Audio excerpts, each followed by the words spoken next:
안녕하세요. 새가족 이야기 제8번째 이야기입니다. 성경이 그렇게 대단한 책입니까? 성경이 들어가는 곳에는 놀라운 역사가 나타납니다. 또한 성경은 지혜와 능력의 원천입니다. 이상하게도 성경이 들어가는 곳에는 대화의 물결이 일어납니다. 사람이 변화되고 번영이 일어나고 발전합니다. 수십억의 돈이 담긴 상자와 성경 하나를 놓고 어느 것을 자녀들에게 물려주겠느냐고 한다면 어떻게 하겠습니까? 저는 잠시의 주저함도 없이 성경을 자녀들에게 물려줄 것입니다. 왜냐하면 성경은 제 삶을 역전시켰으며 많은 사람들의 삶을 변화시켰기 때문입니다. 성경이 키운 사람들, 참으로 어려운 환경 가운데 통나무집에 살면서 꿈을 키웠던 사람은 노예 해방의 영웅이며 민주주의를 세계에 뿌리내리게 했던 미 합중국 16대 대통령 에이브러함 링컨입니다. 노예 해방의 영웅이며 민주주의를 세계에 뿌리내리게 했던 이 놀라운 인물. 그가 어린 시절부터 가장 애지중지했고 어머니로부터 받은 눈물의 유산이 바로 성경이었습니다. 그는 노예 해방을 위해서 전쟁하며 위기 때마다 성경을 탐독했습니다. 군사 훈련을 할 때도 정책을 결정할 때도 성경을 읽었습니다. 그는 성경이 그의 정치사와 인생사의 전부였다고 고백했습니다. 우리 인류에 그와 같은 영향을 끼친 사람도 그리 많지 않을 것이라고 봅니다. 19세기 영국의 빅토리아 여왕에게 대사 한 사람이 찾아왔습니다. 면담하는 가운데 그 대사에게는 한 가지 궁금한 점이 생겼습니다. 영국은 국토도 작고 여러모로 볼 때 이와 같이 번영하는 위대한 국가를 만들기가 어려운데 그 비결이 무엇이냐고 그는 물었습니다. 빅토리아 여왕은 성경을 선물로 주면서 비결은 바로 여기에 있습니다. 바로 이것이 대영 제국을 만든 비결이었습니다. 여기에는 번영이 있고 여기에는 발전이 있고 여기에는 개혁이 있고 변화가 있습니다. 라고 했다고 합니다. 미국 독립 100주년 기념 치사를 했던 클리블랜드 대통령은 우리가 이룬 이 미 합중국 문명의 진정한 원천은 바로 이 성경이었습니다. 사랑하는 미 합중국의 여러분이여, 성경을 열심히 탐독하고 열심히 배우십시오 라고 격려했습니다. 제2차 세계대전 때 극한 처지의 전쟁고화를 한 끼도 굶기지 않고 먹였던 독일 사람 조지 뮬러는 기도의 아버지였습니다. 3만 5천여 번의 응답을 받았던 기도의 사람 조지 뮬러. 우리가 흔히 보는 빵 한 조각 놓고 손 모으고 기도하는 할아버지 그림의 주인공인 그는 이렇게 말한 바 있습니다. 나는 지금까지 40여 년 동안 1년의 성경을 4번씩 꼭 읽었습니다. 내가 기도 응답의 아버지라고 한다면 참 감사한 이야기입니다만 그 원천은 바로 성경이었습니다. 하나님의 약속의 말씀을 나는 신뢰했습니다. 그 말씀을 나는 이해하지 않고 이해를 넘어 믿었습니다. 그로 말미암아 하나님께서 응답해 주셨다고 봅니다. 내가 기도를 많이 해서가 아니라 바로 이 성경 때문에 응답받은 것입니다. 장애인의 귀감이었던 헬렌 켈러. 날 때부터 보지도 못하고 듣지도 못하던 헬렌 켈러는 이렇게 말했습니다. 나는 40여 년 동안 점자 성경을 한 해에 2번씩 보았습니다. 이에 미국의 대통령이 아주 정교하게 되어 있는 점자 성경을 선물로 주었습니다. 마침 그의 생일날 이것이 배달되었습니다.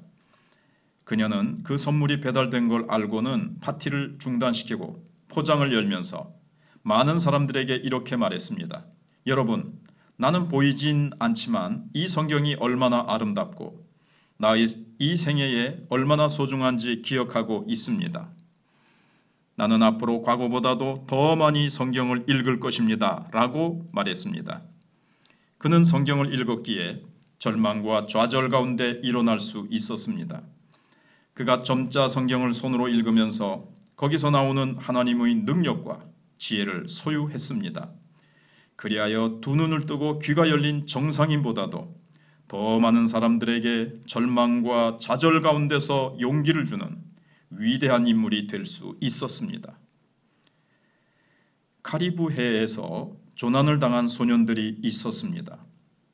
고무보트에 올라탄 채 그 망망대해에서 몇 날 며칠 먹을 것도 없이 버텨야 했습니다. 이제 남은 곳이라고는 성경 한 권뿐이었습니다. 훗날 그들이 구조된 후에 끝까지 견딜 수 있었던 이유를 이렇게 밝혔습니다. 정말 배가 고팠고 절망 상태에 놓여 있을 때 아침마다 읽었던 성경이 우리에게 소망을 주었습니다. 하나님이 우리와 함께 계신다는 것을 알았고 만약 죽는다고 할지라도 하나님 나라에서 깨어날 것을 알았기 때문에 혼란 가운데서도 정신을 차릴 수 있었습니다. 교육자의 대명사 페스탈로찌도 성경을 애독하는 사람이었습니다. 부인이 세상을 떠났을 때에 그는 무덤의 관 위에 성경을 놓고 이렇게 말했습니다. 당신과 내가 한평생 꼭 하나가 될 수 있었던 것은 바로 이 성경 이 때문이 아니었소? 당신은 떠났지만 당신과 같이 애독했던 이 성경이 남아있어 하나님께 감사하오. 함께 읽고 함께 은혜 받고 함께 사랑을 나누었고 인생의 고비고비마다 성경의 지혜를 통해서 극복했던 추억들을 돌아보며 앞으로 성경과 더불어 당신을 기억하면서 살겠노라고 아내의 무덤 앞에서 고백했던 이 일화는 유명합니다. 지금도 포드 자동차라면 세계적인 자동차 아닙니까?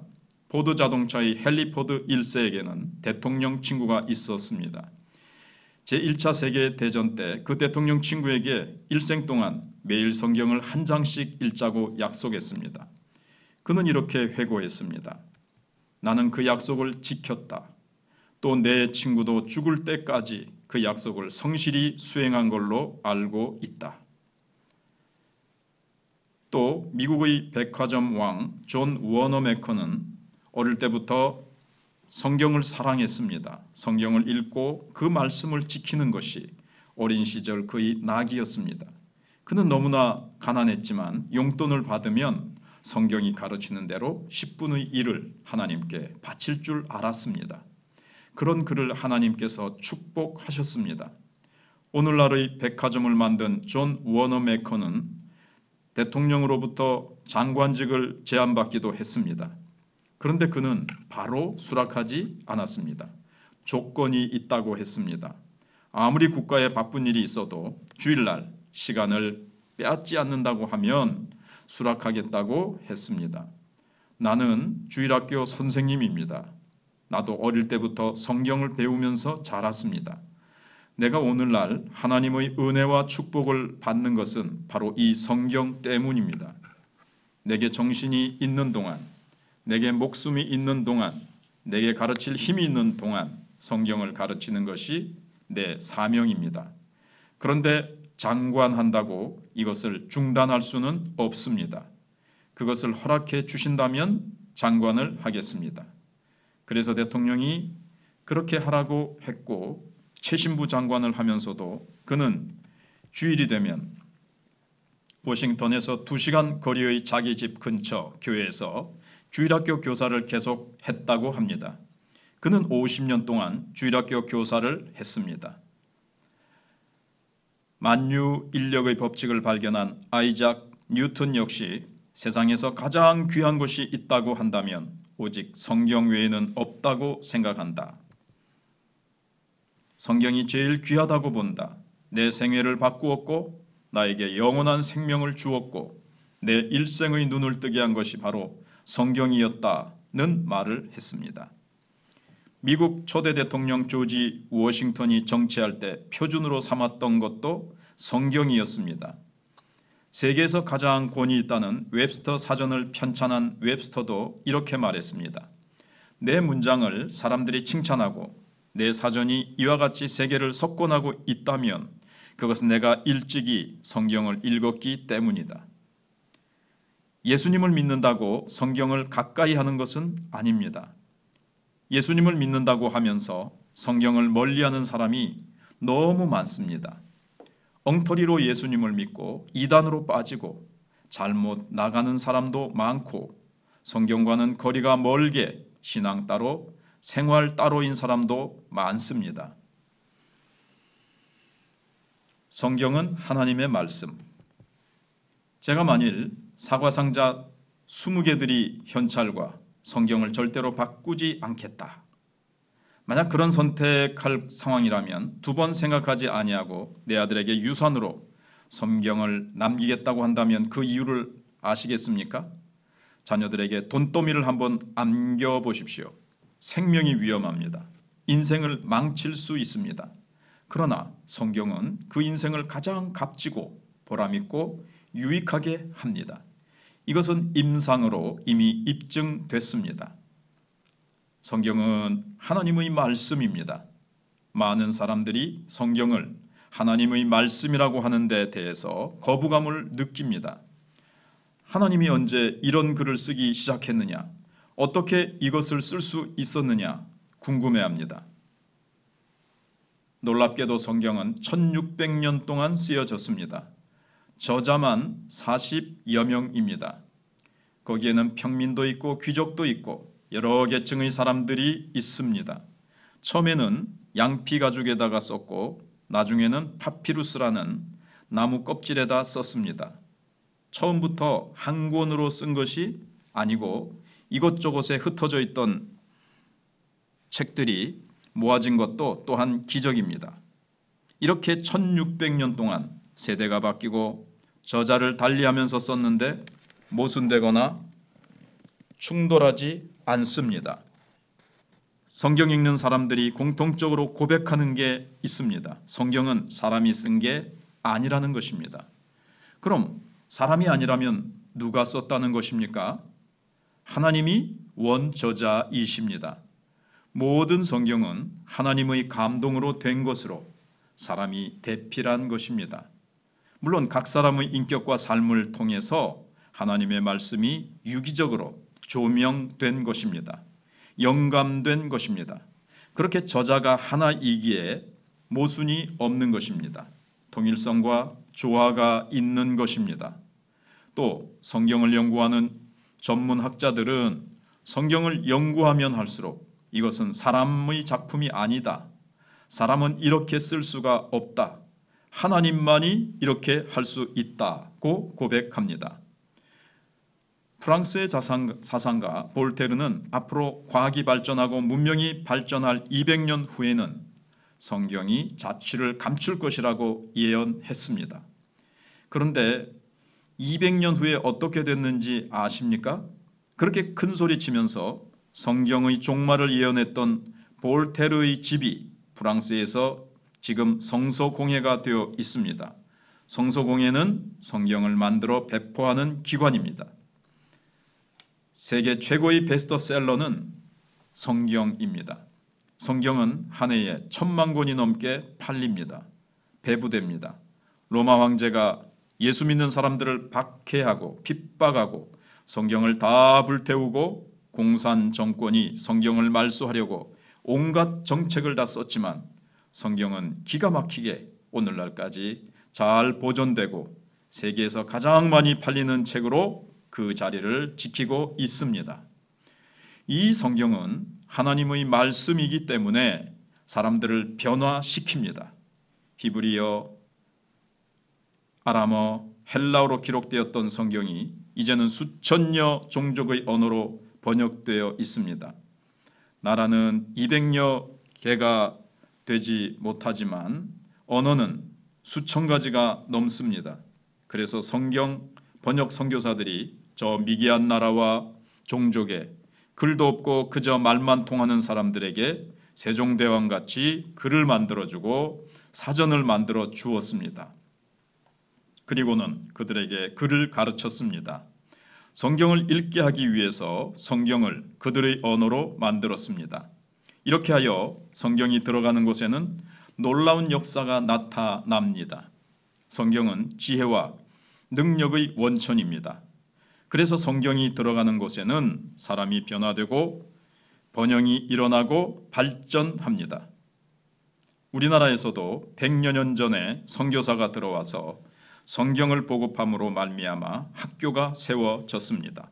이화학당, 배재학당, 연세학당 같은 교육기관들이 다 일제시대에 선교사가 들어와서 만든 것 아닙니까? 여성은 전혀 공부하고는 거리가 멀던 시대에 선교사가 들어와서 이화학당을 만들었습니다. 사람이 변해야 환경이 변합니다. 사람이 변해야 국가가 변합니다. 돈 가지고 나라가 변할 것 같습니까? 천만의 말씀입니다. 사람이 바뀐다는 것은 의식이 바뀐다는 것입니다. 그것부터 시작해서 문화와 문명이 번영하게 되는 것입니다. 사람을 변화시킬 수 있는 존재는 하나님밖에 없습니다. 하나님의 말씀이 사람을 변화시킵니다. 21세기는 눈이 돌아갈 정도로 정신없이 빠르게 변할 것입니다. 과거의 농경사회를 거쳐 산업사회, 정보사회가 되었는데 과연 앞으로 어떤 시대가 도래할지 모릅니다. 아마도 우리 자녀들의 시대에는 오직 대결이 있다고 한다면 지혜의 대결, 명철의 대결이 있을 것입니다. 이와 같은 시대를 앞두고 자녀들에게 배만 부르게 하고 돈만 물려주는 게 다라고 생각한다면 자녀들을 망치는 것입니다. 우리가 뛰어난 민족이 되기 위해서는 자손들에게 하나님의 지혜를 물려주어야 합니다. 하나님의 명철을 물려주어야 합니다. 그럴 때 이 나라가 살아남습니다. 과거에도 그랬지만 우리나라는 앞으로도 러시아, 중국, 일본의 위협을 받지 않을 수가 없습니다. 전문가들에 따르면 그들은 한국이 통일국가가 되는 걸 절대 원하지 않는다고 합니다. 미국도 마찬가지입니다. 통일되는 것보다는 평화롭게 아무 일도 없기를 바랄 뿐입니다. 우리나라가 통일되어 부강한 나라가 되는 것을 좋아하는 민족은 하나도 없습니다. 그렇기 때문에 이 강대국들 틈바구니에서 살아가면서 세계 민족 앞에서 떳떳하게 서기 위해서는 하나님의 지혜밖에 없습니다. 자녀들에게 무엇을 남기시겠습니까? 그들이 지혜와 올바른 판단력을 가지고 가치 있고 보람되게 살 수 있도록 하는 것이 부모가 물려줄 수 있는 최상의 유산이라고 생각합니다. 우리가 지금 잘 사는 것도 중요하기는 하지만 더 중요한 것이 있다면 우리 후손들이라 생각합니다. 이런 면에서 기성세대는 후손들에게 말씀을 통한 지혜를 물려주어야 합니다. 그러기 위해서는 먼저 내가 이 말씀을 통해서 하나님을 만나야 합니다. 말씀을 통해서 지혜를 얻고 능력을 받고 이것을 내 후손에게 물려줄 수 있다면 그 이상의 축복도 없다고 생각합니다. 많은 사람들이 실패하는 원인이 있습니다. 공중권세를 잡은 마귀의 무리들이 아직까지 남아있기 때문입니다. 무식하고 야만적이고 무지한 사람들이 그런 생각을 하지 지성인과 과학문명 가운데 사는 사람이 뭐 그런 것에 위협을 받느냐고요? 천만의 말씀입니다. 지성인들이 더 두려워하고 더 불안해합니다. 점쟁이나 무당 찾아가는 사람들이 절대로 무식한 사람이 아닙니다. 애군을 피하려고 돼지머리 놓고 고사도 잘 지냅니다. 하나님께서 그렇게 싫어하시는 일인데도 말입니다. 하나님의 진노를 사고 하나님의 저주를 받을지 모르니까 그러는 것입니다. 세상에 안방까지 무속신앙이 들어오고 있습니다. 세상은 점점 발전하고 문명을 누린다고 할지라도 사람의 마음은 어쩔 수 없이 강한 어떤 영계의 두려움을 갖게 되어 있습니다. 이것이 공중 권세를 잡은 사단 마귀가 주는 공포입니다. 예수님께서 인간의 몸을 입고 이 땅에 오셨을 때 역시 사단 마귀가 예수님을 시험했습니다. 예수님은 40일 동안 금식 기도를 하고 공생애를 시작하시려고 할 때 배가 고프셨습니다. 그때 사탄은 하나님께 네가 하나님의 아들이면 이 돌로 떡이 되게 하라고 했습니다. 그때 예수님께서는 이렇게 말씀하셨습니다. 기록되었을 때 사람이 떡으로만 살 것이 아니요 하나님의 입으로부터 나오는 모든 말씀으로 살 것이니라. 마태복음 4장 4절 말씀. 그저 입으로 떡을 먹고 밥을 먹고 사는 것만이 전부가 아닙니다. 그런데도 그게 전부인 양 착각하고 사는 사람들이 세상에 너무 많습니다. 배부르고 가지고 있는 것을 다 누리기만 하면 그것이 인생에 만족을 줍니까? 현실적으로는 아니지 않습니까? 사람이 떡으로만 사는 게 아니라 하나님의 입으로 나오는 말씀으로 산다고 했습니다. 이스라엘 백성들은 저 광야에서 생활할 때 하늘에서 만나가 떨어지고 메추라기가 널려 있어서 아무 일도 하지 않고 먹을 수 있었습니다. 하나님께서 그렇게 신령한 음식을 주신 것은 사람이 떡으로만 사는 게 아니라는 것을 구체적으로 가르치기 위해서였습니다. 우리는 하나님의 입에서 나오는 말씀으로 삽니다. 인생은 그저 순탄한 항해를 하고 꽃마차 타고 가는 여행이 아닙니다. 그렇게 산다고 하면 인생에 아무런 의미가 없습니다. 인생은 고난과 역경을 겪어가면서 사람답게 다듬어져 가는 것입니다. 하나님의 말씀은 하나님을 사랑하고 이웃을 사랑하라고 구체적으로 가르치고 있습니다. 이 말씀에 지혜와 권능이 있습니다. 그래서 역사에 남을 걸작의 인생을 살던 사람들이 성경을 통해 그렇게 된 거라고 고백하고 있습니다. 그런데 성경의 더 큰 권능은 말씀이 영계와 싸워서 이길 수 있는 검이라는 사실입니다. 성경 말씀으로 사탄 마귀를 물리칠 수 있습니다. 사탄 마귀의 도전을 물리칠 수 있는 능력이 바로 하나님 말씀에 있는 것입니다. 세상에 살면서 위기 때 대처 능력이 없다고 한다면 무능한 사람으로 전락하고 맙니다. 위기를 만났을 때 절망하거나 좌절하지 않고 능히 대처하고 감당해 나갈 수 있는 능력을 말씀에서 얻게 됩니다.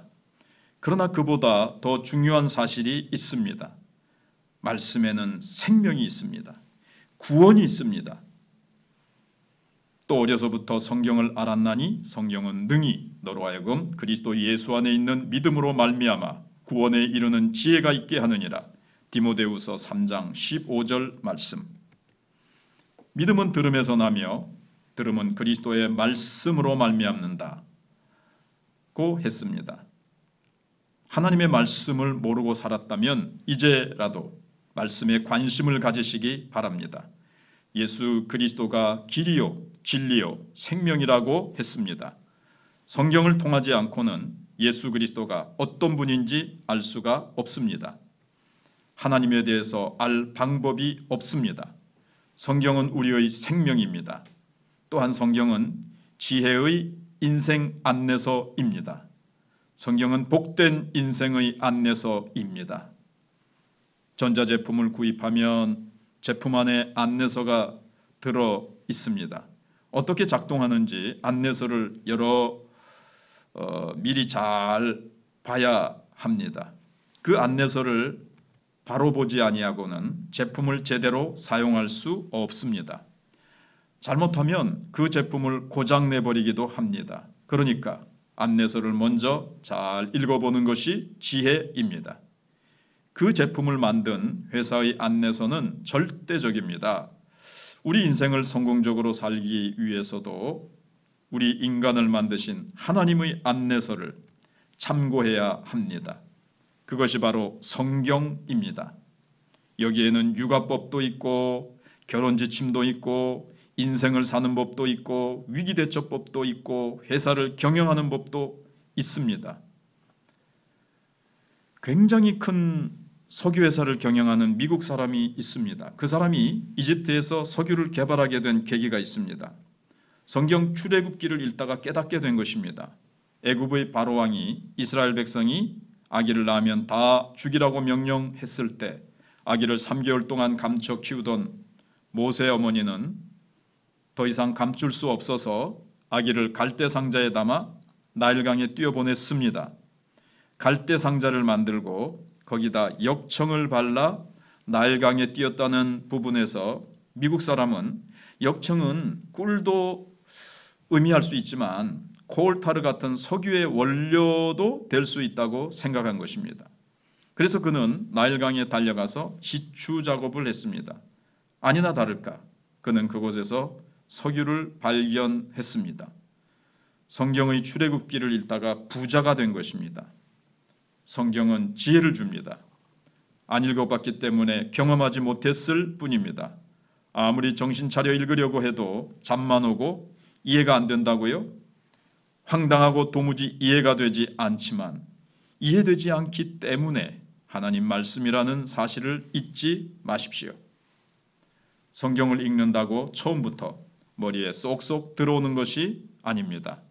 왜냐하면 성경의 감동함을 받아 기록했기 때문에 성령의 감동 없이는 말씀이, 성령의 그 조명이 없이는 말씀이 은혜가 되지 않습니다. 하나님의 말씀은 살았고 운동력이 있어 좌우에 널선 어떤 것보다도 예리하다고 했습니다. 우리 배부를 찌르고 심장을 찌릅니다. 우리의 심령에 도전을 줍니다. 우리의 인생을 완전히 뒤집어 놓습니다. 온갖 술주정꾼들이, 온갖 흉악범들이 성경을 통해서 변화받고 새롭게 되었습니다. 이와 같은 훌륭한 성경을 자녀들에게 남겨주지 못하고 생을 마치게 된다면 그것 자체로 하나님께 용서받지 못하는 죄가 됩니다.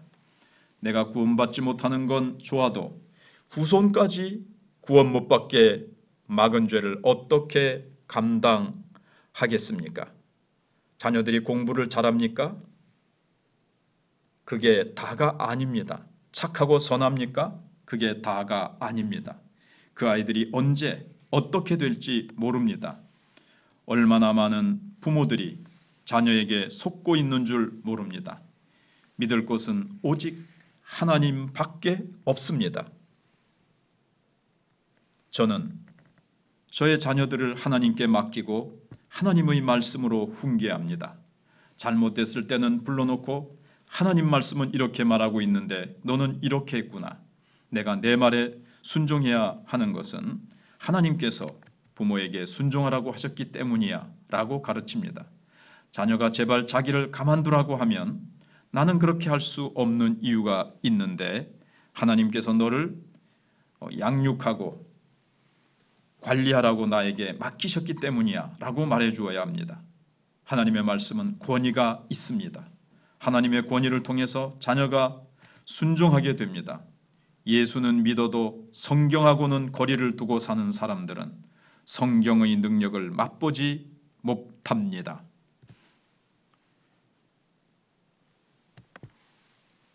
모든 성경은 하나님의 감동으로 된 것으로 교훈과 책망과 바르게 함과 의로 교육하기에 유익하니 이는 하나님의 사람으로 온전하게 하며 모든 선한 일을 행할 능력을 갖추게 하려 함이라. 디모데후서 3장 16절 17절 말씀. 성경을 통해 우리가 구원받습니다. 우리가 천국 시민이 됩니다. 뿐만 아니라 이 땅에 사는 동안 이 인생의 안내서를 통해서 가장 보람되고 가치 있는 생애를 살 수 있습니다. 말씀 안에 희열이 있습니다. 기쁨이 있습니다. 감격이 있습니다. 죄 용서함이 있습니다. 이와 같은 놀라운 축복이 성경 안에 있습니다. 성경을 그냥 읽으면 되겠거니 생각한다면 착각입니다.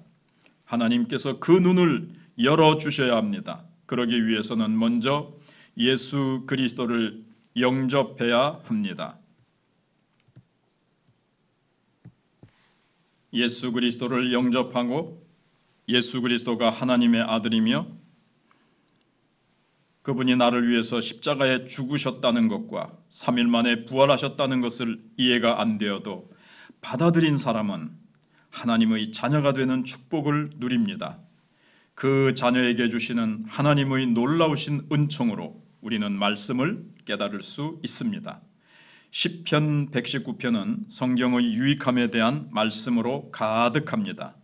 주의 법이 나의 즐거움이 되지 아니하였다면 내가 내 고난 중에 멸망하였으리이다. 내가 주의 법도들을 영원히 잊지 아니하오니 주께서 이것들 때문에 나를 살게 하심이니이다. 시편 119편 92절로 93절 말씀. 주의 법은 하나님의 말씀을 뜻합니다. 그 말씀이 나의 기쁨이 되어 위기 대처 능력을 여기서 얻었다는 것입니다. 이 놀라운 것을 자녀들에게 유산으로 남기지 않겠습니까? 내가 주의 법을 어찌 그리 사랑하는지요. 내가 그것을 종일 작은 소리로 읊조리나이다. 시편 119편 97절 말씀. 예수 그리스도를 영접하고 하나님의 자녀가 된 사람들은 말씀을 너무도 사랑하고 좋아합니다. 그렇게 좋을 수가 없는 것입니다. 주의 계명들이 항상 나와 함께하므로 그것들이 나를 원수보다 지혜롭게 하나이다. 시편 119편 98절 말씀.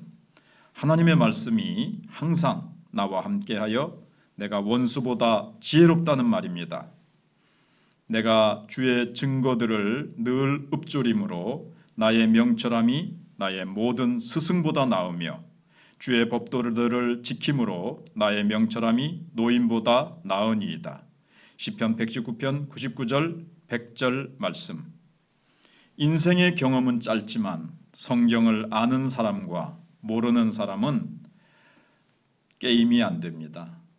그만큼 말씀을 통해 뛰어난 능력과 지혜를 얻는다는 것입니다.